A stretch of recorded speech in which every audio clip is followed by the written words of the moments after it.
찬양대 찬양을 들으면서 이제 여러분과 함께한 시간이 좀 지나서 한 분 한 분의 음성이 오롯이 제 귀에 들어오게 되는 것을 경험합니다. 이 시간 여러분과 저의 찬양, 기도, 마음의 소리가 하나님께 한 분 한 분의 음성이 그대로 전달되리라고 믿습니다. 여러분은 역사를 어떻게 전망하십니까? 우리가 사는 세상, 우리가 사는 나라, 교회, 미래를 어떻게 전망하고 계십니까? 세계의 역사는 어떻게 흘러가게 될 거라고 생각하십니까? 대부분의 역사학자들이나 또는 사람들은 부정적으로 전망합니다. 우리 대한민국의 앞으로의 삶도 심각한 인구 절벽으로 인해서 어려워질 거라고 전망하고 있습니다. 경제도 어려워질 것이고 교회의 다음 세대도 어려워질 것이라고 말씀들을 하고 있습니다. 일찍이 역사학자인 아놀드 토인비는 역사연구라고 하는 책에서 미래를 아주 어둡게 전망한 바 있습니다. 인과윤리적인 도덕성 때문에, 다시 말하면 이 땅을 살아가는 인류가 죄를 짓고 또 악이 깊이 숨어 있기 때문에 멸망과 심판을 피할 수 없을 것이라고 전망했습니다. 그러면서 그는 이런 말씀을 했습니다. 그 어둡게 전망한 역사에 한 줄기 빛과 같은 일이 있다면, 희망이 있다면, 온 인류와 세계가 사는 길이 있다면 그것은 기독교가 각성하면 된다 그랬습니다. 여러분, 저와 여러분이 사는 길이 하나님 앞에 각성하는 데 있습니다. 우리 민족의 장래, 교회의 장래, 역사의 장래도 그리스도인 된 우리가 깊이 각성하는 그곳에서부터 희망은 시작되는 줄로 믿습니다. 모든 사람들이 어둡게 역사를 전망한다 할지라도 역사의 결정적 주권자는 하나님이시기 때문에 하나님께 각성하고 회개하고 우리의 죄를 고백하고 사함을 받으면 다시 새날이 주어질 수 있습니다. 오늘 여러분과 제가 함께 읽은 본문은 너무나도 잘 알고 익숙한 본문인데, 다시 이 말씀을 통해서 저와 여러분에게 주시는 하나님의 음성이 들려지기를 소망합니다. 야곱은 성경 가운데 가장 세속적 가치관을 가지고 살았던 전형적인 사람의 모습을 하고 있습니다. 20년 전에 형의 장자권을 거짓으로 쟁취해서 그것 때문에 가정에 불화가 오고 형제 간에 큰 문제가 발생될 것 같아서 도망을 했습니다. 단신으로 도망했습니다. 아무것도 손에 쥔 것 없이 도망했습니다. 그런데 야곱은 자수성가를 했지요. 거부가 됐습니다. 여러분, 에서에게 뇌물로 보내는 짐승의 수가 약 520마리 정도가 되는데 뇌물로 보내지는 그 짐승의 수만 보아도 당시에 야곱이 얼마나 큰 부자였던지를 단적으로 보여주고 있습니다. 고향으로 돌아가는 길입니다. 그의 귀향길은 금이 환영이었습니다. 그런데 여러분, 고향이 점점 가까워져 갈수록 야곱의 마음에는 숨겨졌던 두려움이 점점 더 커져갔습니다.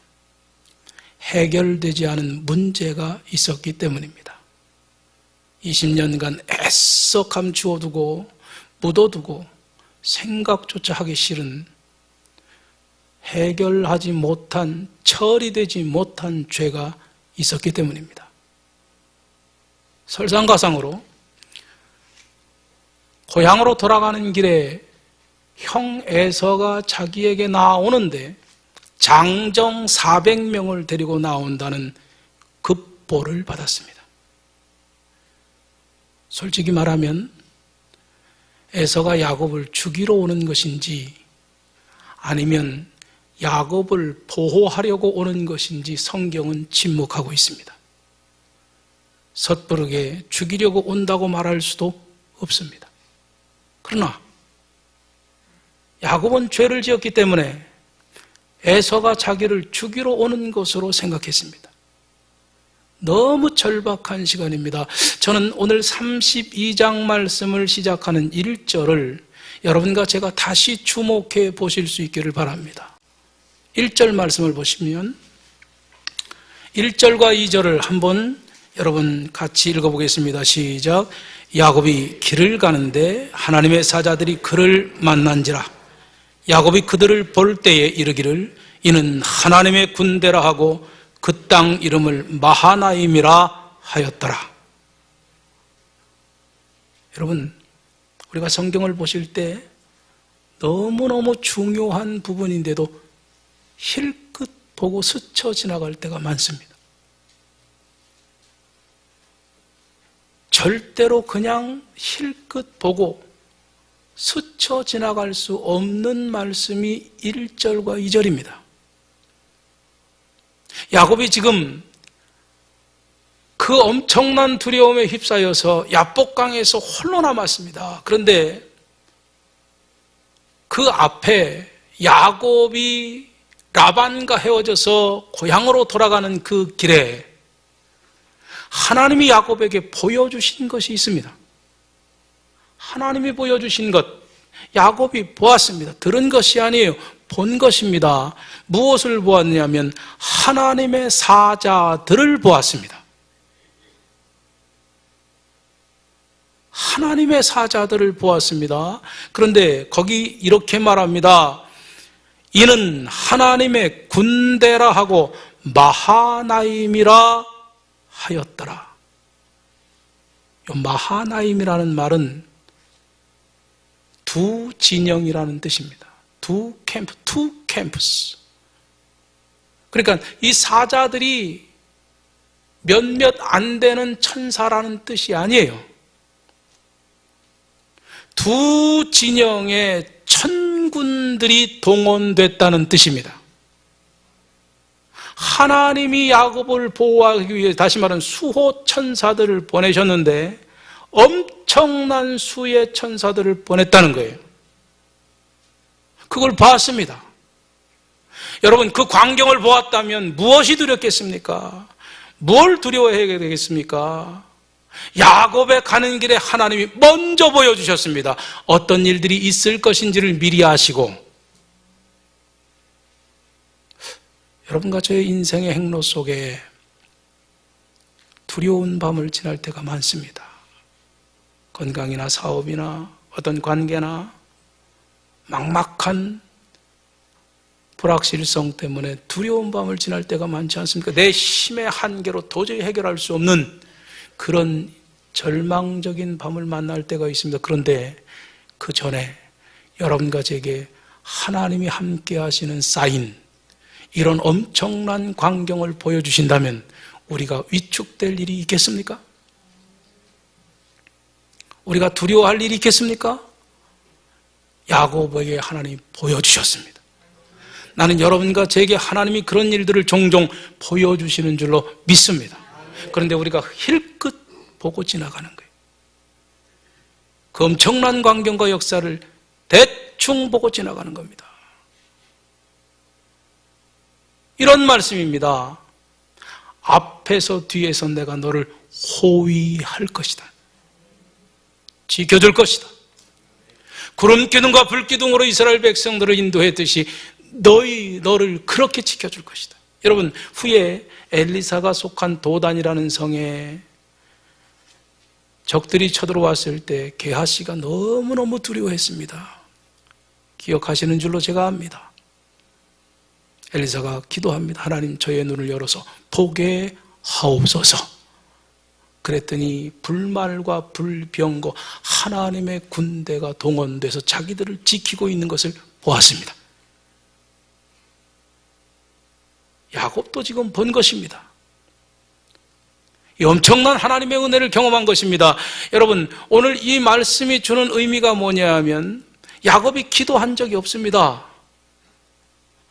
창세기 28장에 베델 광야에서 하나님이 사닥다리 환상을 보여주시고 하나님과 대화할 때 야곱이 약속을 하긴 하지만 20년 동안 하나님 앞에 기도했다는 기록이 성경에 전혀 없습니다.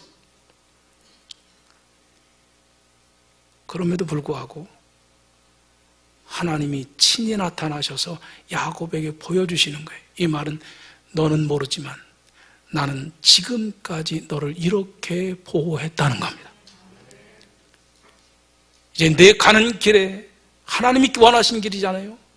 베델로 올라가는 것은 하나님의 뜻입니다. 하나님이 지켜주실 것이라는 확실한 약속과 같은 징표입니다. 그러나 야곱은 이 사실을 깨닫지 못했습니다. 그래서 오늘 에서의 발걸음이 가까워질수록 야곱의 두려움은 커져갔고 다 먼저 보낸 후에 자기 홀로 야복강에 남았습니다. 여기 홀로 남았다는 말씀은 히브리어 문법상 단순 제기형 동사를 썼습니다. 이게 무슨 말씀인가 하면 하나님이 남게 하신 것이 아니라는 뜻이에요. 자기 스스로 남았다는 뜻입니다. 너무 괴로워서, 너무 힘들어서, 너무 무서워서, 너무 답답해서 다 보내고 자기 홀로 남았다는 거예요. 그 밤에 야곱이 뭘 생각했겠습니까? 저는 우리가 하나님 앞에 설 때 종종 이 홀로 있는 시간이 매우 중요한 시간이라고 믿습니다. 그 시간은 자신의 삶을 돌아보는 시간이요, 자기의 인생의 행로를 점검하는 시간이요, 내가 누구인지를 스스로 생각하는 시간입니다. 각성하는 시간입니다.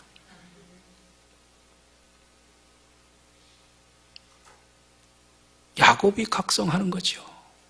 20년 동안 내가 어떻게 살았는지, 아니 그 전에 나의 인생이 어떤 삶이었는지를 각성하는 겁니다. 그런데 정확히 어느 시점인지는 모르지만 낯선 사람이 야곱에게 와서 야곱에게 씨름을 합니다. 소위 싸움을 건 거죠. 누구인지 모릅니다. 미지의 낯선 사람, 이름도 밝히지 않고 있습니다. 여러분, 이 사람이 야곱에게 먼저 씨름을 걸었다는 사실을 주목해 봐야 합니다. 우리가 통상 이 본문을 대할 때 야곱이 그 밤에 너무너무 기도 열심히 했다, 목숨 걸고 기도했다 이러지만 여러분, 야곱이 먼저 기도한 게 아닙니다. 기도할 줄도 모르는 야곱에게 하나님의 사자가, 성서학자들은 이 이름도 알지 못하는 낯선 하나님의 사자를 성육신 이전의 그리스도라고 말합니다. 야곱에게 찾아왔습니다. 오늘 본문을 좀 더 자세히 살펴보면 이 본문이 강조하는 것은 씨름에 있지 않습니다. 야복강의 씨름이 얼마나 전설적인 이야기입니까? 씨름에 있지 않아요. 여기서 뭘 강조하려고 하는 겁니까? 씨름하는 과정을 통해서 야곱의 문제의 본질이 무엇인지를 드러내시려고 하는 의도입니다. 문제의 본질이 무엇인지를 알아야 야곱이 야곱 같은 삶을 청산하고 새로운 삶을 살지 않겠습니까? 하나님의 관심은 야곱이 평생도록 안고 살았던 자신의 문제를 바르게 보고 깨닫게 하는 것임을 본문을 통해서 알 수 있습니다. 하나님은 야곱과의 씨름을 통해서 야곱이 가지고 있는 문제의 핵심이 무엇인지를 알 수 있도록 야곱의 관점을 지금 바꾸어 주시려는 겁니다. 고난은 그런 의미가 있는 겁니다. 야곱이 자신의 문제를 바르게 깨닫고 정직하게 직면하고 진실하게 문제를 인정해서 참된 변화와 승복을 이끌어내시려고 하는 하나님의 사랑이 있는 겁니다. 이 싸움에서 또 한 가지 이상한 점이 있습니다. 눈치를 채셨겠지만 이름을 밝히지 않은 신적인 존재가 야곱에게 싸움을 걸었는데 이기지 못한다는 거예요. 이기지 못한다. 성경은 야곱이 이겼다고 말합니다. 승부가 길어지고 결말이 쉽게 나지 않으면서 날이 밝아올 때까지 씨름이 계속되고 있다는 이상한 광경을 여러분과 제가 보게 되는 겁니다. 그런데 이 앞뒤 과정을 전부 보면 여러분, 이 야곱과 씨름하는 이분은 지금 야곱을 단번에 이길 수 있는 엄청난 힘을 가지고 있는 분입니다. 이 본문에서만 우리에게 주어지는 교훈도 그렇습니다. 야곱의 고관절을 쳤더니 탈골이 됐습니다. 고관절은 쉽게 탈골되지 않지 않습니까? 강력한 충격을 줬다는 거죠. 그 야곱을 단번에 쓰러뜨릴 수 있는 그분이, 그 낯선 분이 야곱에게 집니다. 이게 이상한 점이에요. 그런데 여러분, 야곱도 끝까지 저항하면서 결코 물러서지 않습니다. 그때 하나님의 사자가 야곱의 허벅지 관절을 쳐서 야곱이 탈골이 되고 주저앉게 되고 다리를 절게 되니까 비로소 지금 자기가 마주하고 있는 이분이 누구인지를 알게 되는 눈이 떠지게 됐습니다. 내가 힘이 있을 때나 건강할 때는 모릅니다. 내 힘으로 모든 걸 이룰 수 있다고 믿는 그때는 하나님이 누군지를 모릅니다. 야곱은 그렇게 살았습니다. 자기 힘으로, 자기 지식으로, 자기 능력으로 엄청난 부를 이루었지 않습니까? 그런데 그의 생에 한 번도 경험하지 못한 패배. 여러분, 야곱은 에서와 싸움에서 승리했고 라반과 싸움에서 승리했습니다. 패배를 몰랐습니다. 그런데 오늘 그 밤에 이 낯선 사람에게 일격을 당해서 허벅지 관절이 탈골되는 심각한 상처를 입었습니다. 그러고서야 눈이 떠지기 시작한 겁니다. 이분이 하나님의 사자라는 사실을.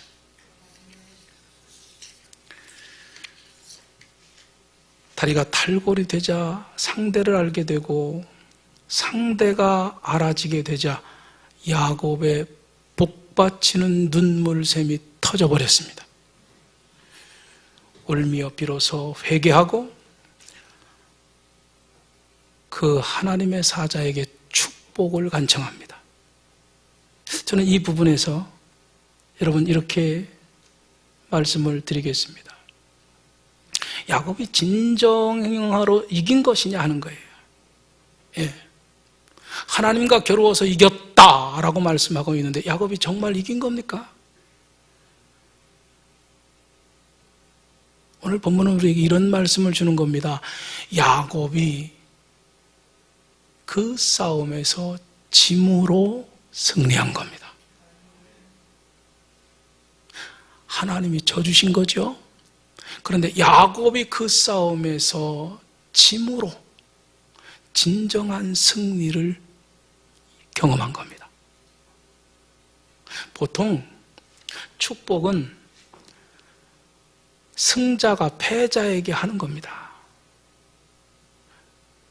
그런데 야곱이 지금 승리했다고 하는데 패배한 상대에게 축복을 해달라고 간청하고 있잖아요. 이 모순이죠. 여러분, 야곱은 진 겁니다. 깨어진 겁니다. 완벽하게 패배한 겁니다. 그런데 하나님은 야곱이 깨어지고 패배한 그 순간 하나님께 축복을 해달라고 간청하는 그 순간에 야곱을 이기게 하신 거예요. 하나님과 싸워 이기려고 하지 마십시오. 하나님과 싸워 이기려는 것보다 더 어리석은 일은 없습니다. 하나님 앞에는 복종하고 순종하고 내 스스로가 하나님 앞에 지는 사람이 돼야 하나님이 이기는 사람으로 변화시켜 주시는 줄로 믿습니다. 야곱이 축복을 간구하지 않습니까? 이렇게 말합니다. 내게 축복하지 아니하면 가게 하지 아니하겠나이다. 처음에는 야곱이 기도한 게 아닌데 이제는 야곱이 기도합니다. 매어 달려 기도합니다. 우리가 이 이상한 싸움에서 주의해 보아야 하는 요점이 바로 이 대목입니다. 승자인 야곱이 축복을 간청하고 있다는 사실. 여러분, 이제 이 말씀이 주는 의미가 뭐냐면 야곱은 지금 비로소 이분이 누구인지를 알아채기 시작했다는 겁니다. 지혜가 뭡니까? 하나님을 아는 것입니다. 하나님의 뜻을 아는 겁니다. 여러분과 저에게 베푸신 하나님의 그 일과 사건과 그 모든 것의 의미를 아는 것이 지혜입니다. 하나님과의 씨름에서 이기려면 반드시 먼저 져야 합니다. 여기 압복강이 참 중요한 의미를 담고 있습니다. 야곱이 돌아가려는 고향, 야곱이 가고자 하는 그 세계, 하나님이 아브라함과 이삭에게 주셨던 그 땅에 들어가기 위해서는 반드시 야복강을 건너야 합니다. 관문입니다. 관문. 왜 하나님이 그 밤에 야곱에게 나타나셔서 야곱의 관절을 부러뜨리셨을까요, 여러분? 야곱이 변화되지 않고는, 새로워지지 않고는, 야곱이 완전히 하나님의 사람으로 거듭나지 않고는 들이시지 않겠다는 뜻입니다. 하나님이 야복강에서 자기 종 야곱의 육체적인 능력을 무력화시키심으로 믿음으로 은혜로 하나님의 축복을 얻게 되는 것을 확실하게 보여주시는 겁니다.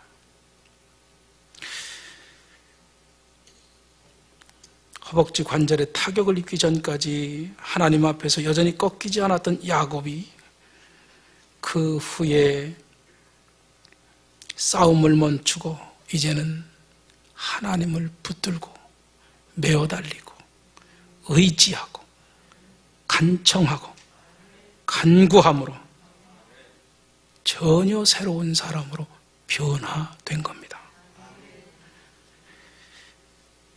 하나님 야곱의 힘의 근원인 그 허벅지 관절을 깨뜨리셔서 그를 약하게 만드시고 그를 절게 만드시고 그래서 자신을 의지했던 세상적인 무기들을 내려놓게 하시고 하나님만을 붙들고 살아가도록 훈련하신 겁니다. 이제 하나님이 묻습니다. 하나님 여러분과 제게도 이런 질문을 주시면 좋겠습니다. 내 이름이 무엇이냐 묻습니다. 복을 주시기 전에 내 이름이 무엇이냐 그랬어요. 한번 하십니다. 야곱이니이다. 너무 단순한 말 같죠? 굉장히 중요한 의미가 함축되어 있는 고백입니다. 너 이름이 무엇이냐? 무슨 이름을 가지고 살았느냐? 묻습니다. 여러분, 이 말씀을 들으실 때 창세기 27장에 야곱이 에서에게 먹을 것을 가지고 들어가서 에서에게 줄 때, 이삭에게 줄 때 이삭이 물어요. 네가 누구냐? 눈이 어두워졌고 귀가 어두워졌던 아버지 이삭이 당연히 에서일 거라고 생각했습니다. 야곱의 대답이 아버지의 맏아들 에서입니다. 그랬어요. 이삭의 물음에는 아버지를 속였습니다. 추호도 주저함이 없이 거침없이 속였습니다. 눈먼 아버지는 속일 수 있을는지 모르지만 하나님은 결단코 속일 수 없습니다. 내 이름이 무엇이냐? 야곱입니다. 이 짧은 대답, 야곱이 여기서 자기의 진실을 찾은 겁니다. 야곱은 여기서 회개한 영성을 보이고 있는 겁니다. 그렇습니다. 나는 야곱입니다. 나는 속이는 사람입니다. 나는 거짓말로 수단과 방법을 가리지 않고 내 목적을 이루는 사람입니다. 다른 사람의 발꿈치를 잡고 넘어뜨리는 사람입니다. 나는 그런 삶을 살았습니다. 그런 삶의 방식, 라이프 스타일을 가지고 살았습니다. 이 고백이 있었기 때문에 다시는 내 이름을 야곱이라 부르지 마라. 이스라엘이라 부르리라. 하나님을 만나는 길은 회개에 있습니다. 정직한 고백에 있습니다. 사람에게 평가받으려고 하는 것이 아니고 그분과 나만의 관계에서 홀로 남은 그 밤에 진실해져야 하는 줄로 믿습니다. 이제 더 이상 야곱이 아니라 이스라엘이라 부를 것이다. 새로운 존재, 새로운 정체성, 새로운 자유, 새로운 성품과 새로운 지위와 새로운 신분을 하나님이 보여주시고 있는 장면입니다. 24년을 그렇게 출발했으면 좋겠습니다.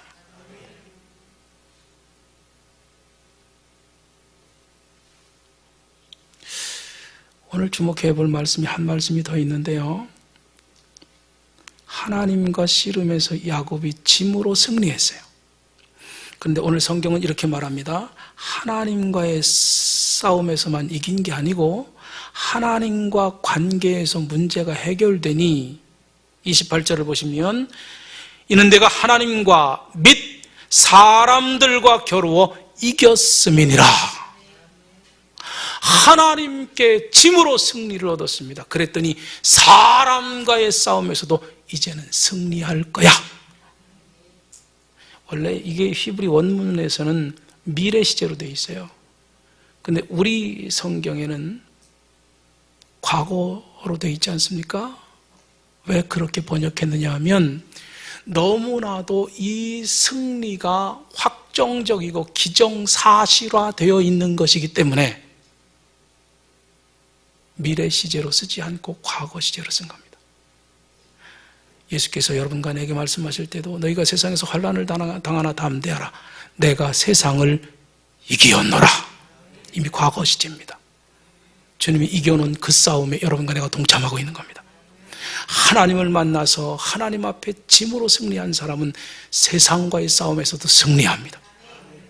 사람과의 싸움에서도 승리합니다. 에서가 얼마나 되는 많은 무리를 데리고 올지라도 하나님은 반드시 이기게 하십니다.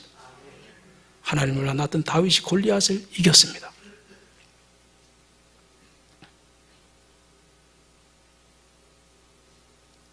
오늘 야곱이 30절 말씀에 이런 고백을 합니다. 내가 하나님과 대면하여 보았으나 내 생명이 보존되었다 함이더라. 브니엘이라는 이름은 하나님의 얼굴이라는 뜻인데 여러분 기억하십니까? 어떤 사람도 누구도 모세조차도 하나님을 대면하여 본 사람은 없습니다. 왜냐하면 하나님을 보면 죽습니다. 죄인이 거룩하신 하나님을 뵐 수 없습니다. 야곱은 그 밤에 하나님의 사자를 보았습니다. 그런데 죽지 않았습니다. 이 엄청난 은혜 아닙니까? 그래서 하나님의 얼굴을 보았으나 죽지 않았다. 이 말이 시사하는 바가 뭐냐 하면 야곱이 그 밤에 하나님을 만나서도 살았기 때문에 에서를 만나서도 절대로 죽지 않을 것이라고 하는 사실을 암시하고 있는 겁니다. 하나님을 만난 사람은 죽지 않습니다. 하나님을 만난 사람은 실패하지 않습니다. 하나님을 만난 사람은 패배하지 않습니다. 야곱이 이 하나님의 얼굴이라는 지명에서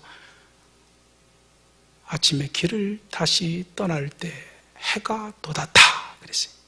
해가 돋았다는 건 야곱의 앞길을 상징하고 있는 겁니다.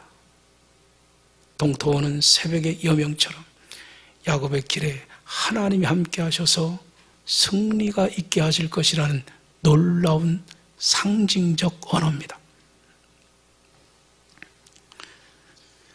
시간이 새로워졌다고 새로워지는 게 아니면 여러분과 제가 너무 잘 알고 있습니다. 새해가 됐다고 새로워지는 게 아닙니다. 시간이 우리를 새롭게 할 수 없습니다. 시간이 우리에게 변화나 축복을 줄 수 없습니다. 그 시간 안에 사는 사람이 새로워져야 새롭습니다. 여러분, 새해가 되었습니다. 시간이 바뀌어서 새해가 아니고 그 시간 속에 있는 여러분과 제가 변화돼야 새해가 됩니다. 분해엘에서 하나님을 배웠던 야곱처럼 새 희망의 출발을 여러분과 제가 함께함으로 승리하는 2024년이 되기를 주의 이름으로 축복합니다. 감사합니다. 하나님 아버지, 하나님 앞에 진실하게 하나님을 대면할 수 있는 귀한 기회를 우리에게 허락해 주옵시고, 정말로 하나님께서 우리 자신을 정직하게 우리 자신 스스로가 직면할 수 있는 지혜와 용기를 허락하여 주시어서 24년 한 해 하나님과 만나고 경험하고 새로워져서 승리할 수 있도록 은혜를 덧입혀 주시옵소서. 예수님의 이름으로 기도하옵나이다. 아멘.